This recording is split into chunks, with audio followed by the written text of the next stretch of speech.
Splitting Hairs Podcast.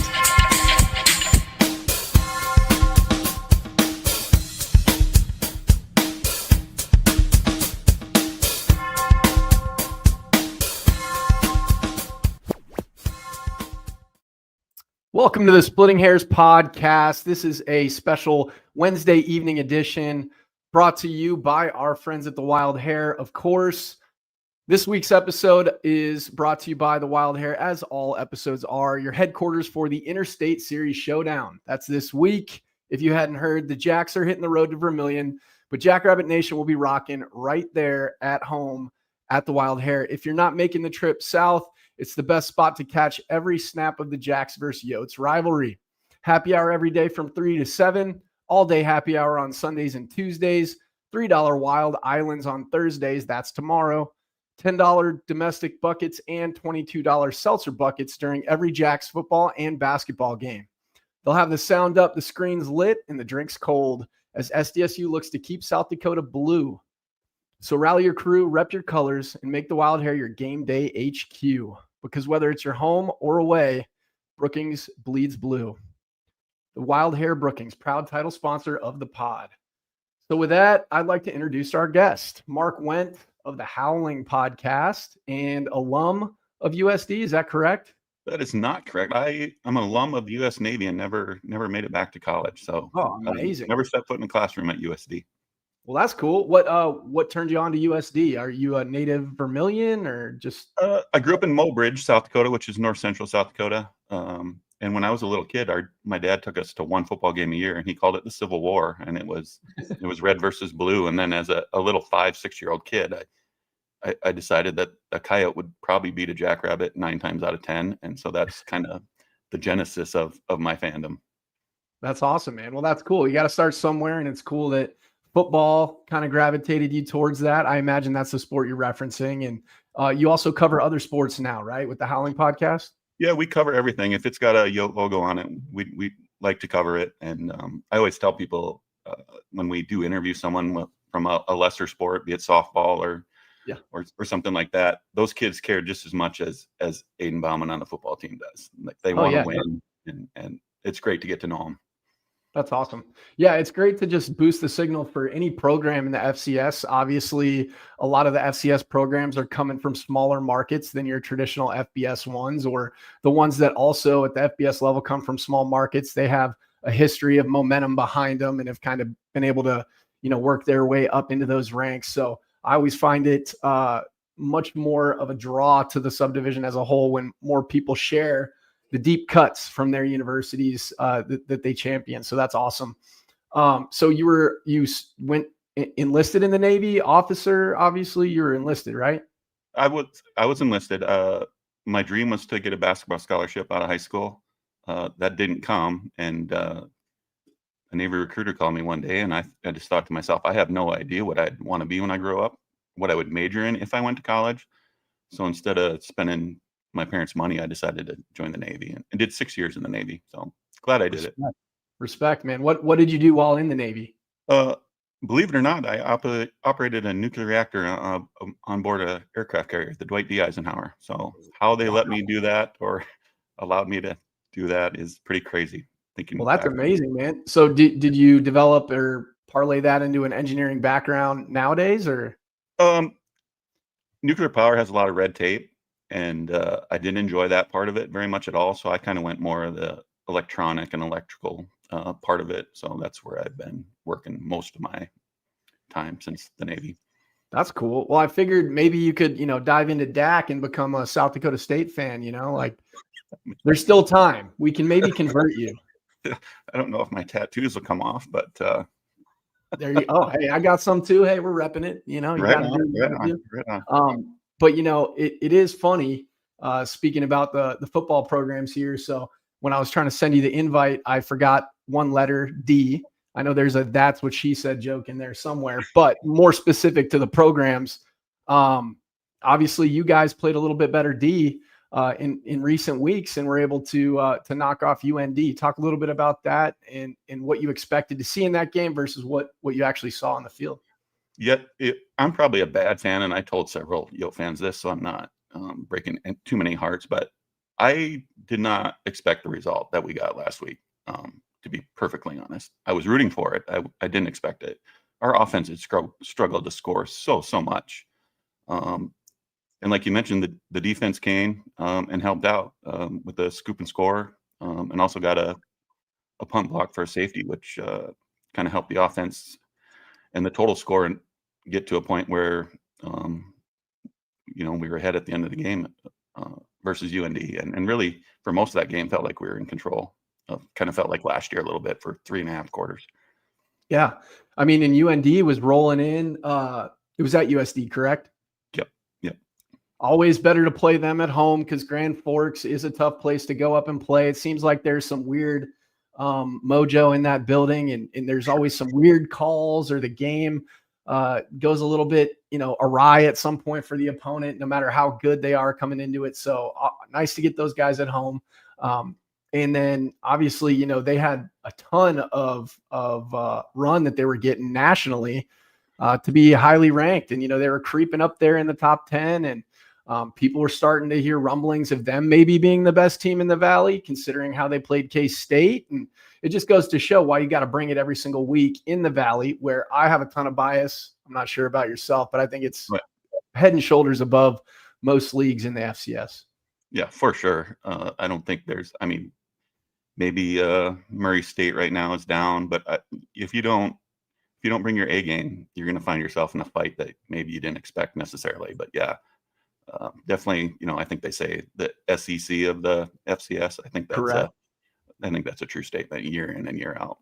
100%. Could be the SEC, could be the Big Ten, depending on how the FBS is going these days. But it's certainly becoming a poaching ground for FBS, right? FCS is kind of becoming that farm system, unfortunately. Good for the kids to some degree, certainly probably financially, not necessarily great for the whole, structure of what college athletics was set out to be. I love that they're getting their NIL run. It is their name, image, and likeness. They should be able to market themselves, but I think it's kind of creating a weird dynamic. How about you? What do you think about that? Yeah, I like the idea.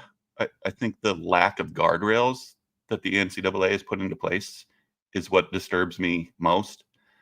It just feels like it's the Wild West, and the rich get richer. And obviously down at our level, we experienced it this offseason, both of us, where you think you had a team and that was going to be your squad, and then all of a sudden dozens of players end up leaving. So I like the idea. Obviously, those kids should get paid. I just don't like the lack of any sort of rules, it seems, at this point. 100%. I like the use of the word guardrails, because that's certainly what needs to be put on it. Guardrails is probably better than constraints, although it does need to be reeled in, right? Because if these kids are getting any kind of NIL money, particularly at the FBS level, but it still applies, there needs to be some contractual obligation, like there would be in any job or workplace setting, where you have to fulfill a set timeline or KPIs in order to continue to earn that money, like literally performance-based, and then move on if you're going to move on after a certain time frame, because otherwise it's just unmitigated free agency, unmitigated sums of money, and it becomes pay to play. And that's exactly what I wanted to get into, because you guys were decimated a little bit, not only in the fall, but mainly the spring kind of took some pieces away from you guys as well. You care to share a little bit about that? Yeah, the spring was what hurt the most, I think, especially on the offensive line. We thought we had all the starters returning, or most of them, and some legit, Sunday NFL type guys up there. And then all of a sudden, they're gone. And I know a lot of them are cashing really big checks, and God bless them for that. But yeah, I don't know how a coach at this level, when you're losing players at that time of year, I don't know how you plan to put a team together if you don't know what's going to happen, 3 months for the season, or 3 months before you start practicing. I mean, that's crazy to me. That's the part that's disappointing. 100%. And I think they did get rid of that. Did they get rid of that window? If they didn't, it's been on the docket recently. I think, yeah, you might be right. I don't know for sure, though. I hope so. Yeah. Either way, I think some more coming down the pipe, some more tweaks to the system can create a win-win-win situation, right? Win for the student, win for the program, and win for college football writ large, especially because look at some of these big FBS contracts that people are having to pay out now to have coaches not coach. And it's really crippling a lot of these. I mean, LSU is the example that sticks out most because, I mean, Louisiana, not a really affluent state, in terms of their overall production as a state. And LSU is probably one of the biggest draws, certainly in Baton Rouge. And so if you're doling out those kind of dollars, that is not a sustainable model. So I was encouraged to hear what the governor said about, having more performance-based pay. Obviously it is anyway, but these long-term contracts with these huge sums are also creating an unrealistic expectation for all these guys to win right away when now the Big Ten they have deep pockets, right? You see in Ohio State, you're seeing Oregon has big money. And so I think, it'd be good for college football as a whole. And then specifically to this point, and I want to get your take on this. It's tough for coaches to get after guys at the FCS level when you're kind of constantly having to walk that fine line of, man, if I lay into him because he needs it and it's best for him, who's talking to him, who's in his ear, who's in his circle that are telling him, hey, he can jump ship if things don't go the way he wants them to all the time. I think that's detrimental. Yeah, for sure. And there's the 4 game, they can play 4 games and still redshirt. So if you decide a kid is not performing the way you want him to, and you want to sit him down for a couple of weeks to think about it and, maybe get his head on straight, all of a sudden he's, I'm redshirting. It's really hard to believe that we've gotten to this point, especially at our level. I love our level. You mentioned it before, where it just feels like it was still pure football there. 100%. Kids were playing because they loved it and they loved the school they were playing for, and the fans love to root for them. You get to know the kids and follow them through their careers. It was a special time. I didn't know it was going away so quickly, but yeah, it's like I mentioned before, it would sure be nice to get some guardrails in place where we can still pay the kids that need to be paid and for what they're doing for the school and for the sport, but also try to keep, especially schools at our level, relevant, I would say. No doubt. Yeah, that's a good take. And then you also look at, I'm sure our fan base is sick of hearing it, but it's relevant to the current conversation. Coach Rogers getting an opportunity to elevate the lives of his staff and bring guys he recruited. I would kind of find it odd in this era if he wasn't able to bring guys he recruited with him to try to win. And that's another dark cloud about this situation where coaches are getting poached, probably with the little bug in their ear that's saying, hey, we'd really like it for you to bring XYZ player along with you. And then it just creates this weird incentive structure across the board where, are you loyal to the program and the brand? Are you loyal to your own brand? Are you loyal to the coach? And it's like competing interests here. So we saw that happen.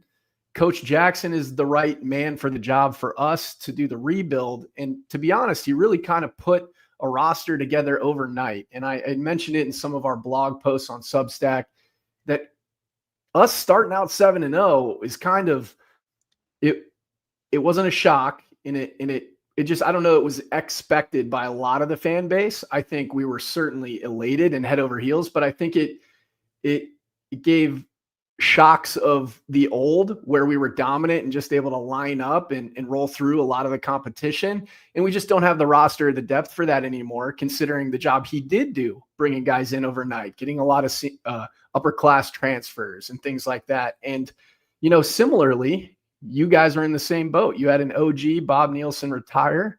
Speak a little bit about that and how that impacted your program. Yeah. Obviously, Coach Nielsen went out on a high. He said he came to South Dakota to win a Missouri Valley championship, and he got it done. Even after I remember a Northern Iowa game that's been maybe 4 years ago now, where only game I ever left early, and I was maybe thinking that he wasn't the man for the job, but he proved me wrong. We got a championship, pretty special. And then obviously we hire within. Coach Johansson gets the head coaching job, and Josh Davis moves on to somewhere in the Southwest. I forget now where, but Fresno State. Yep. And so new head coach, new offensive coordinator, new defensive coordinator, obviously, and a lot of moving parts with transfer portals. You guys, mentioned your 7-0 start. I think that might be an outlier, Yeah. maybe. Yeah. When you're changing over that much, maybe what we experienced in Vermillion is a little more typical of what you're going to find when you're changing the roster that much and new position coaches and all that kind of stuff. But I guess time will tell on that. But I'm a big fan of Coach Johansson. He loves the Yotes. He loves. I think he's a good football coach, and I think we'll see great things from him here. Yeah, you certainly look at the defenses under his tutelage, and they continue to take a step. I think again, when you look at it through the lens of the Jacks fan base, we just were loaded in some of those games, and it was really tough, going to be tough sledding no matter what. But and then talking back about Coach Nielsen, I was nervous just from, you always want to see your rival in the dumps, right? It hurts. It hurts to be on that side of it. But when he got poached from Western Illinois, we actually dropped a game to him when he was at Western Illinois. So I'm like, oh my gosh, if he can win with resources at Western Illinois, right. I don't like how this is shaping up. I mean, obviously there's, a runway that was pretty steep for you guys during the transition up, and it was going to be tougher. But also, you land some guy named Chris Streveler, and we're like, damn, now he's able to get some of this talent and coming from Minnesota. Like, why'd he pick Vermillion? Just because it seemed like such an outlier at the time, transitional program. And, he started doing good things, still couldn't get over the hump, not trying to just, beat you down here. But the Jacks had obviously established themselves as a burgeoning power, and then they established themselves as a power. And now I think we're kind of both in that limbo period, like, okay, which way is the boat going to turn here? And you mentioned, our 7-0 start kind of being an outlier. It does seem to read that way right now. Of course, the injury bug can plague anybody's season, even if, you're returning everyone, as it has hit you guys a little bit too. But then you take a look at, you guys are starting out against Iowa State. I mean, Iowa State picked to, be towards the top of the Big 12, and all the storylines with Aiden Bauman coming back. And he came back under the impression that he was going to have more offensive line pieces than he ended up having, and all these different storylines. And then you have to travel all the way to Lamar, right, in Houston. And you got snake bit there. So then it's just like, okay, that might've been more of a typical experience when you're trying to put all these pieces together, have the coordinators mesh, figure out what identity your team is going to have. And here we are. So we're riding a little bit of a different momentum wave into this one than you guys are. So it should be interesting. Yeah, for sure. I'm curious if your quarterback's going to play. I've heard 100 different things about that. My money is he's going to play. And I would mention one thing about Aiden, and you mentioned, he announced he was coming back, and then his offensive line left to various places. But he's been such a A+ guy, never wavered, never said, I wish if I had known what I'd known, I would have left. He never said that. He's 100% committed. And I mentioned the offense has struggled a little bit, but he's after the game, we'll get better. We'll figure it out, and we'll move on. And all our goals are still in front of us. So he's been great. Yeah, that's awesome, man. And, hats off to him. He does seem like he's very classy, and, he doesn't get chippy. He doesn't get caught up in all the kind of the BS. And, we had a Bauman as well in our organization for a while. So it's kind of interesting to see the crossover there with the Baumans. And when you look at our quarterback, Chase Mason, just now I'm speculating. I got no inside information, but if you the writing's on the wall, we got to get at least one to get into the playoffs, you would think, hopefully, just on sheer reputation. The record kind of spotty, but we did get a top 2 win on the road, beat multiple ranked teams at the time or currently. So I think we would get in, but that's not the standard that we're playing to, nor the standard that you guys would hold yourselves to. So I would think that if he's healthy enough to go, he's going to be beating down Coach Jackson's door to say, hey, I got to play in this one. Even if I'm more of a pocket passer, I don't tuck the ball, I just get down.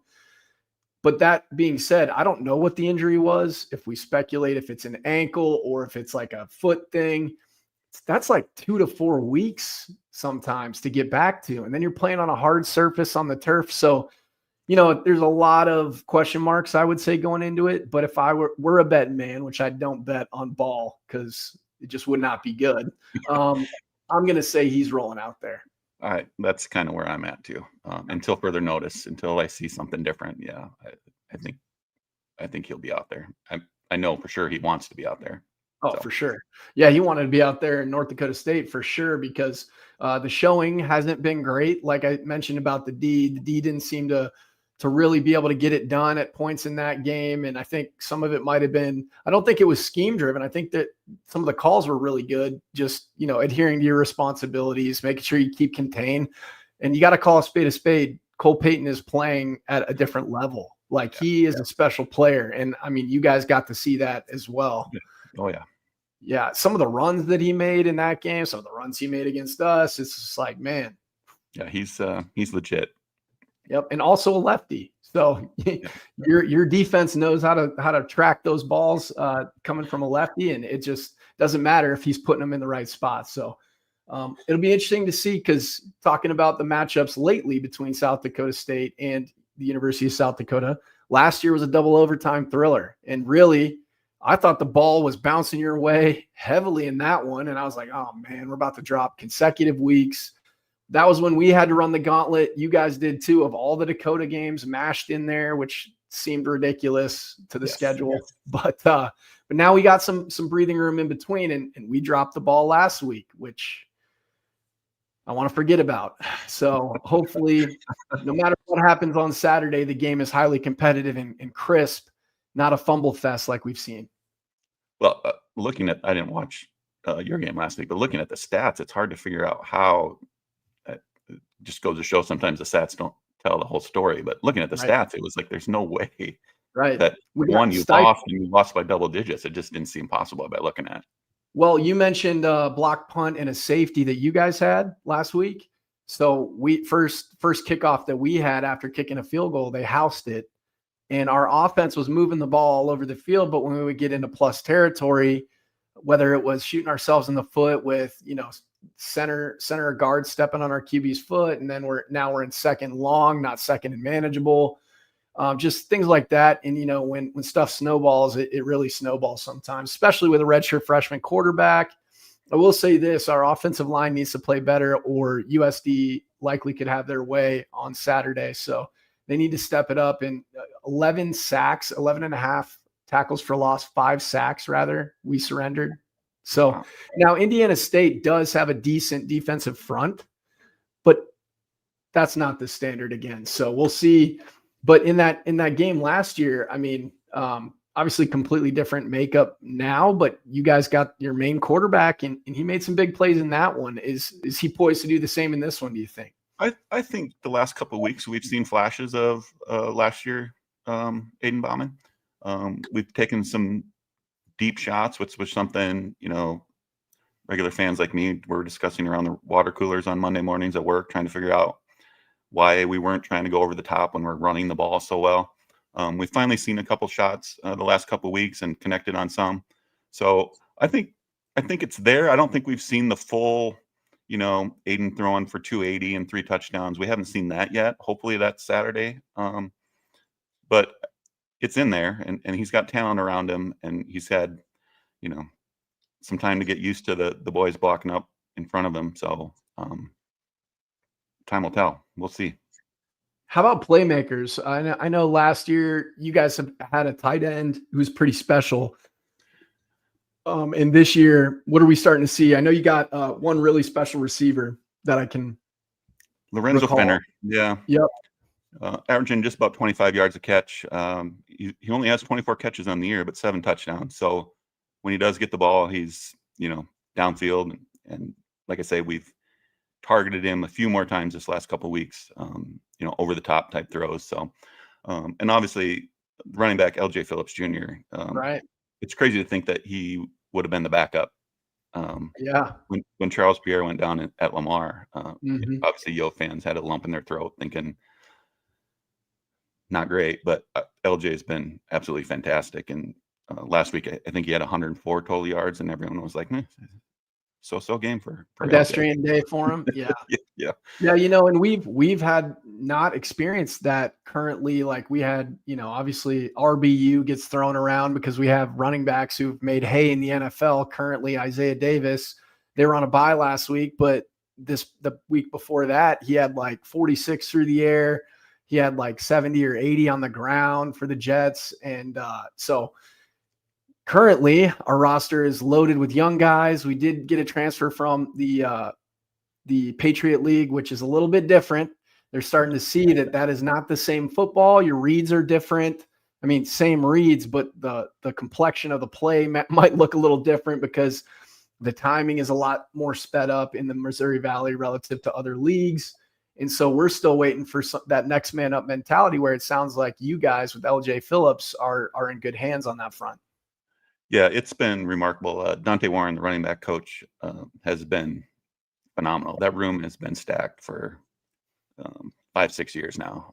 Just like I say, the next man up has been obviously had Travis Tice, David Belk out here the last couple of years, and Charles Pierre also ran for 1,000 yards last year, and then he goes down, and LJ stepped in seamlessly, and so yeah, props to Coach Warren. He does a great job of filling that room with some studs. Certainly. And of course, I'm a big fan of Coach Davis, JD. He was a Jackrabbit. He was just finishing up school and then came back to coach while I was still playing at South Dakota State. And I'm always going to think that he did us one solid calling that pass with Travis Tice last year. Did us one solid for the boys. And now he's doing big things. But he really revived, not revived, I should say. He really did a good job of maximizing what you guys had on the roster offensively and really controlling the ebb and flow of the game. Now, that's something I would like to see from both sides, whoever can do it, be done in this game, because we have an old offensive coordinator returning to Brookings as well, and Coach Eiseness, who was a quarterback's coach when I was at State. Very creative, but we've just not been able to kind of get into a rhythm, not necessarily to completely, on his shoulders, but when you have a redshirt freshman quarterback and you can't establish, a good run game, what do you do? Right. Yeah. Talking about Coach Davis, and last year there was a point where if the other team kicked us the ball, we just kind of, we're going to go score here. Is it going to be a field goal or a touchdown? But we're going to score. We haven't experienced that quite as much this year. But like I say, the pieces are there. We just got to put it together. We're having the same problem you guys have had probably the past couple of weeks, where across midfield and then something happens and we're not putting points on the board. So, and some's got to give on Saturday. Also, another former Jackrabbit, Billy Kirsch, obviously is the defensive coordinator for you guys. Spent a lot of time at Northwest Iowa, the NAIA, winning titles there, or winning a title there, and that's remarkable. And he obviously has done a good job, at least in recent weeks, of taking the reins. And I think it was mentioned that Coach Johansson kind of stepped back so he could be kind of the air traffic controller of everything, and ceded those calls to him, and it seemed to have worked. Yeah, I think the defense really has played well enough to win all but 2 games, Iowa State and North Dakota State. Other than that, I think the defense has played well enough to win every other game. So the transition from Coach Johansson to Coach Kirch has been pretty seamless. The defense has played really outstanding for most of the year.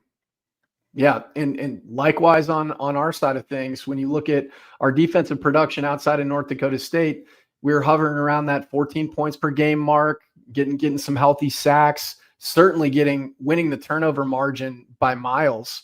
I think going into last week, we were plus 13 or plus 14 in turnover margin, which is got to be close to tops of the nation. And then we just had the yips, balls on the ground all over the place. And that'll happen sometimes when you got new guys going in there, cadences are different. You're still trying to find your rhythm, and maybe your focus isn't out there because of what happened last week, or these are young kids at the end of the day. Right. And with the nature of college football that has changed, like we spoke about, who knows anymore, man? Like, who knows? Right. I know you mentioned you're not a betting man, and neither am I, but it sounds like bet the under, maybe. Yeah, I would. Shoot, whatever it is, hammer that bad boy. But you never know.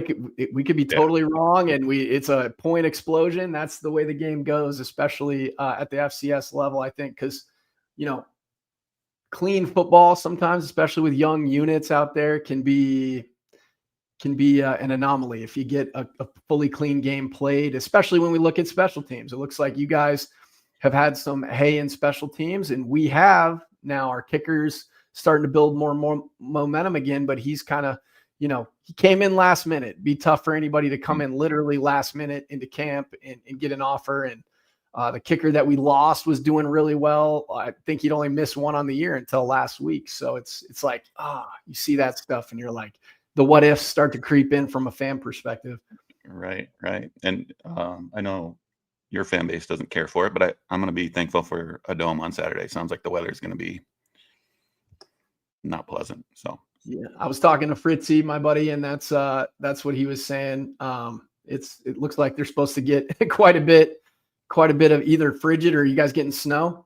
Well, they keep the forecast changes by the minute. Either it's going to be freezing rain type stuff or snow. So they're opening the tailgate lots at 9 a.m. So kickoff at 3. So there's a chance some people might be able to make it in the game if they don't pace themselves. But yeah. Well, shout out to you guys for opening early, because sometimes we can't get that bad boy opened early enough. It seems like, at least for the palates and the tastes of South Dakota State fans, anyway. Right. Never too early. Right. And when you look at home games for you guys, got to ask the question: are we expecting a fully sold out crowd, not by ticket sales, but by presence? I think it'll be extremely full. The question will become how much red and how much blue. So we'll see. I have my inklings of what that's going to look like. But yeah, it'll be hard to find an empty seat when you're looking around. If you're watching on TV, there won't be. I hope so. I think both clubs deserve it. It is an interesting rivalry, right? Just because we've had a longer history with South Dakota, but we've had a more recent storied history with North Dakota State. And I think that's kind of the juice that Coach Jackson's trying to re-inject into this thing. There was discussion today all across social media about reviving an old trophy game. And I think, one, it's fun. Trophy games are fun.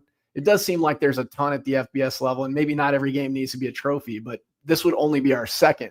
And I think that what a better one to have than, we got the Interstate Series trophy, but that's more obviously all encompassing.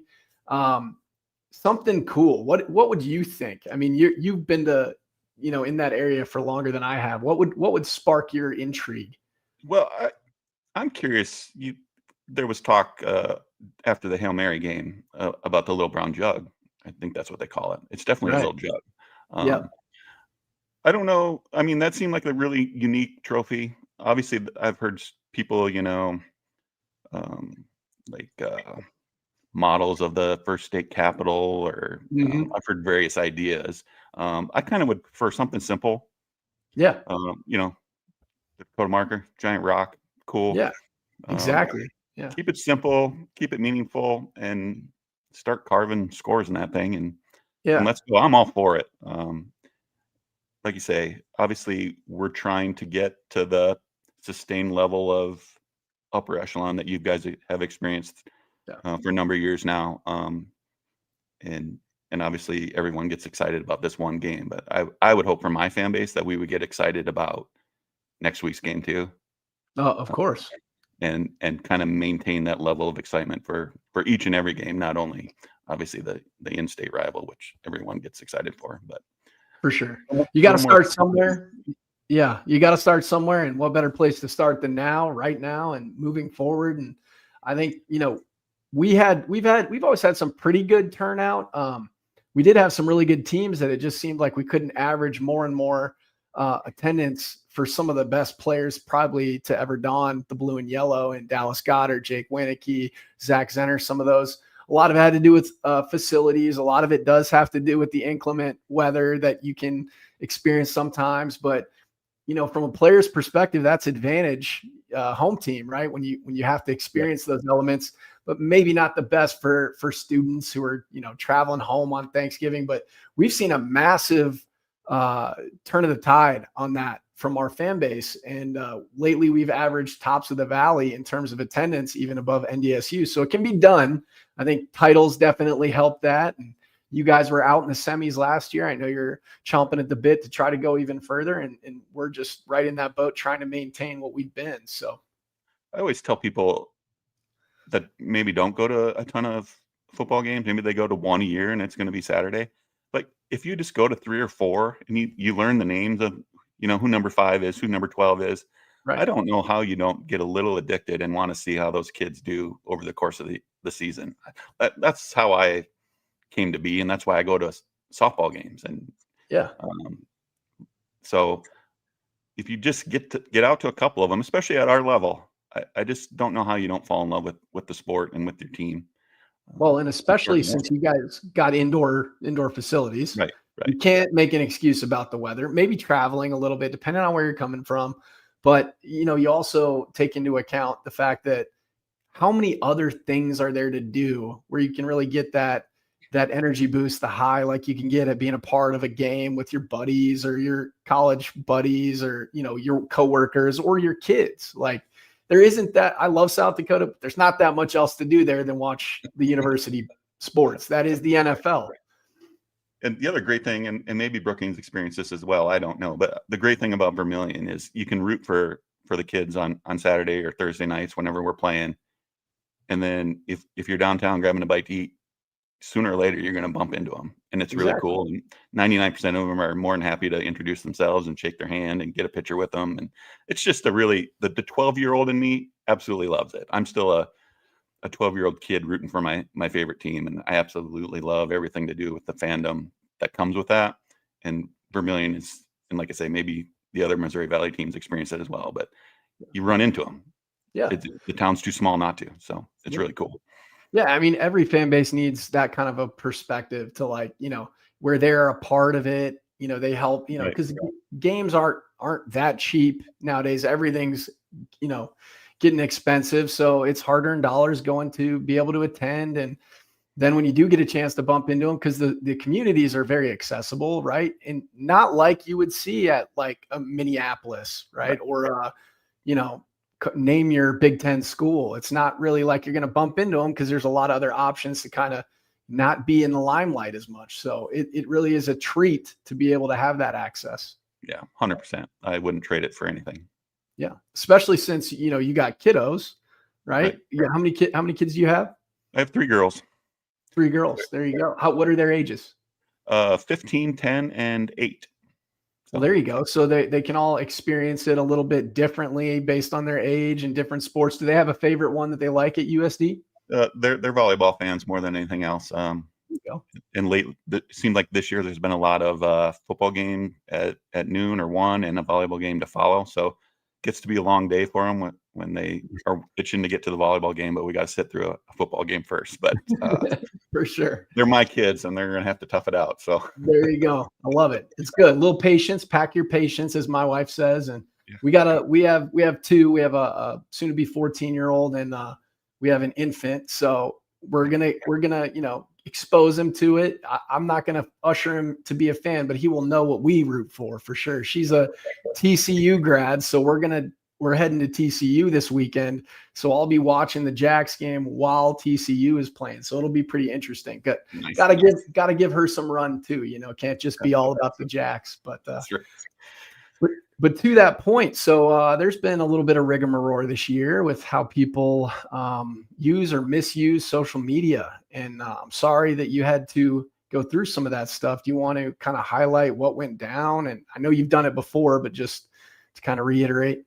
Yeah, so I've been trying to win. USD gives out or Learfield probably gives it out, a tailgater of the game, and you get a really cool flag. And I've wanted that flag for 3-4 years. And so I've been a little more aggressive in my attempts to win that flag. So the girls were with me, and I just took a selfie of the 3 of us and posted that on social media and tagged South Dakota media accounts on it and said, consider this our application to win tailgaters of the game. Look at my cute kids. How could you not? Right. Someone replied to that and said that if I was that ugly, I would kill myself, is what they said. Now, if I just would have saw that, I would have scrolled by it. Like you run into that crap on the internet all the time. The problem was that my kids saw it, and it affected them. I had Caitlin, my youngest, crawled in my lap during the game and just wanted to make sure that I wasn't going to do what that person suggested. So that's when I decided, like, I was just going to mention it on social media. Like, here's what happened. Here's what this person said. And maybe we can try to do better and have a broader conversation. If this guy wants to talk about suicide, then let's talk about suicide and let's turn it into a mental health discussion. Was kind of the goal that myself and the guys on the Howling podcast, that's the angle we tried to take with it. And, it got a lot of play. It made the rounds. We got on the news and that kind of stuff. And a lot of really great conversations came from it. So a happy ending, if you can call it that. Well, talk about patience and calm from someone such as yourself that I don't know that a lot of us could exhibit. We'd like to think we would, but our better angels, let's say, don't necessarily take the wheel in those situations. And I think it's just a great time to flag that, there's such a easy knee-jerk reaction to dehumanize someone when you disagree with their opinion on social media.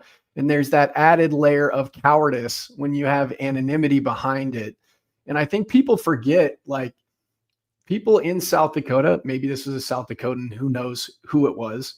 But there is a boundary when you meet someone in person.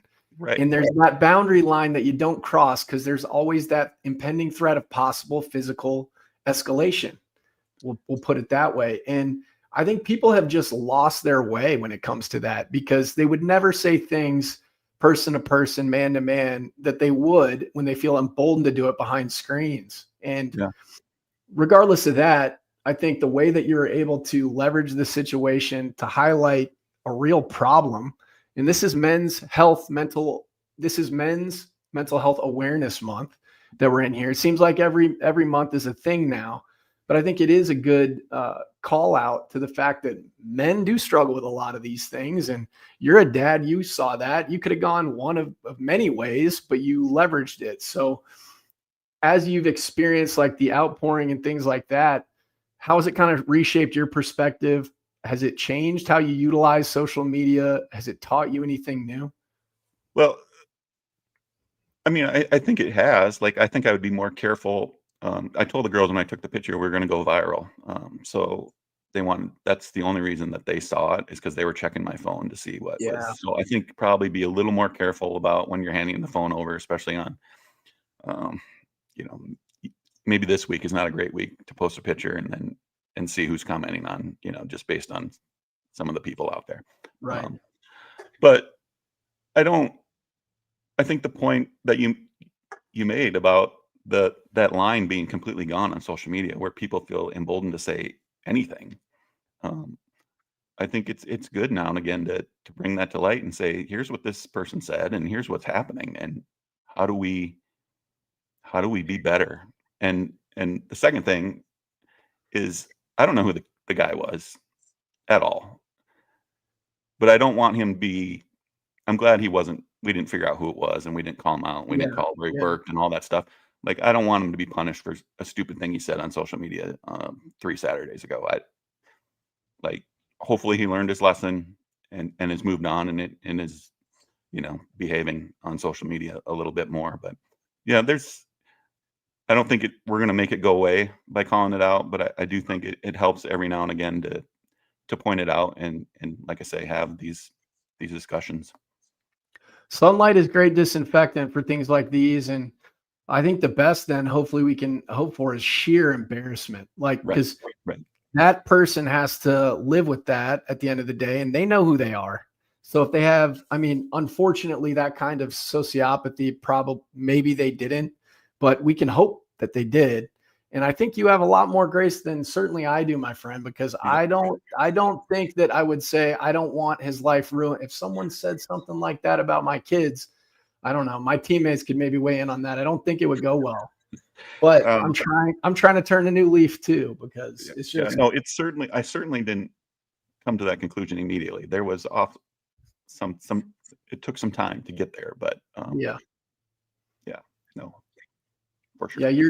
I'm sure you were steaming, and that would be a natural reaction. But I think that to call out the next point to that would be, I don't think it makes matters better, right? If you pour gasoline on the flames and you escalate it and you go back and forth, because I think trolls like that on social media is what they're looking for. They're looking for that negative reaction. So you leveraged it because you were playing 4D chess and they were playing checkers. And it's just it's unfortunate because as passionate as the Dakota fan bases are, it is a bummer because there are certain ones, and I won't call them out by names, but there are people who run actual publications who behave like trolls online, right?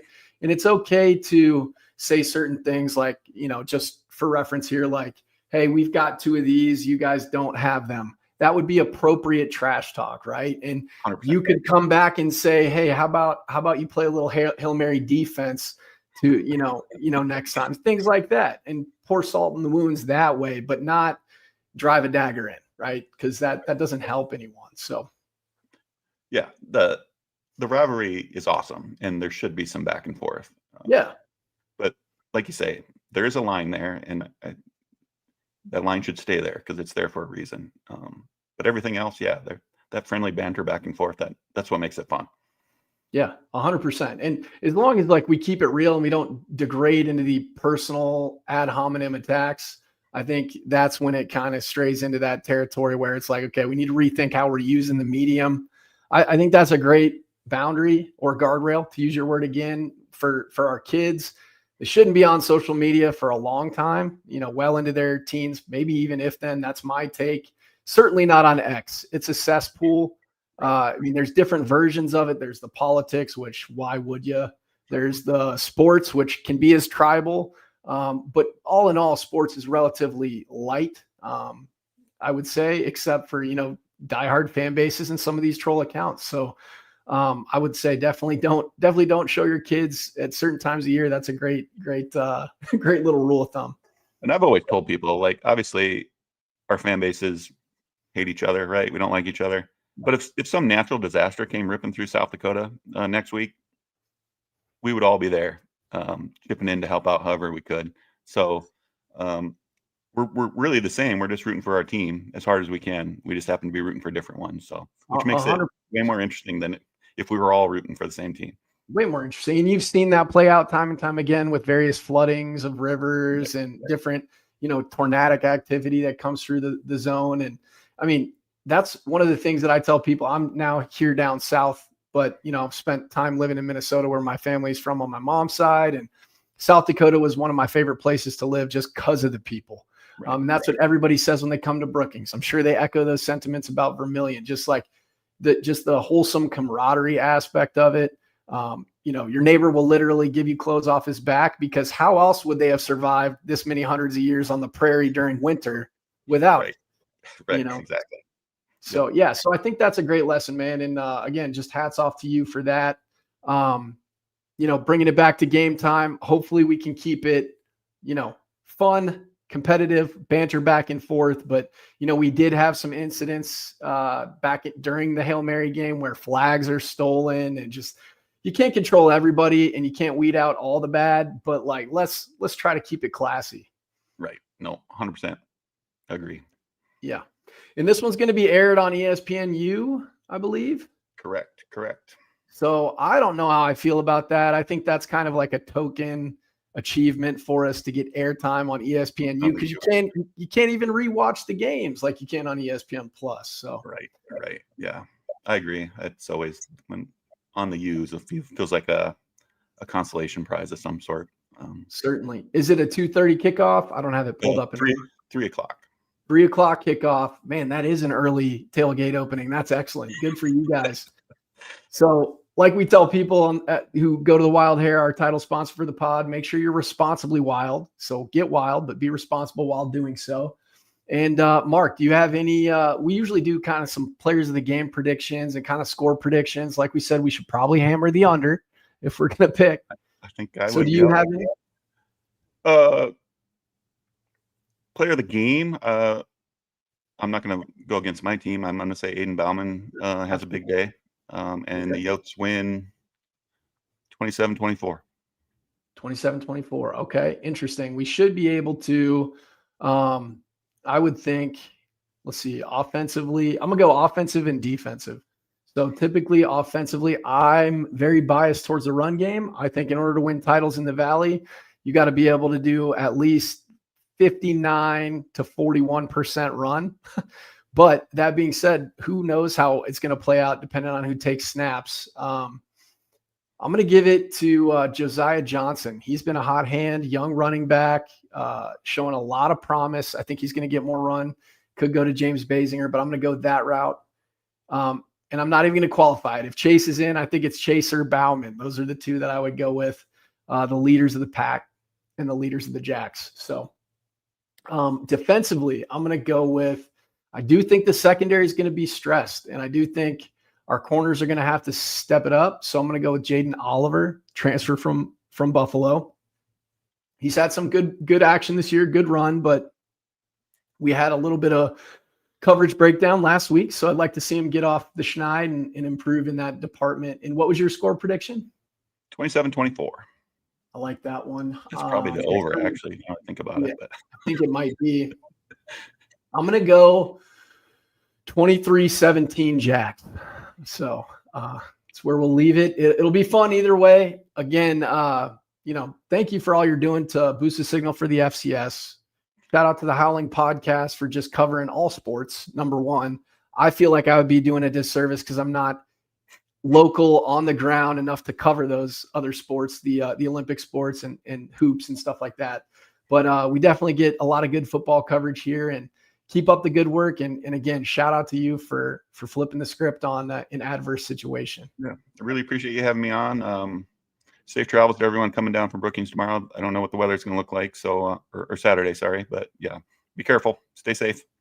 Thanks for having me. That's right. Of course, Mark. Thank you. Shout out to our sponsor, the Wild Hair Brookings. Once again, you guys make sure you are responsible at the game. Be good to each other. And with that, go big, go blue, go Jacks.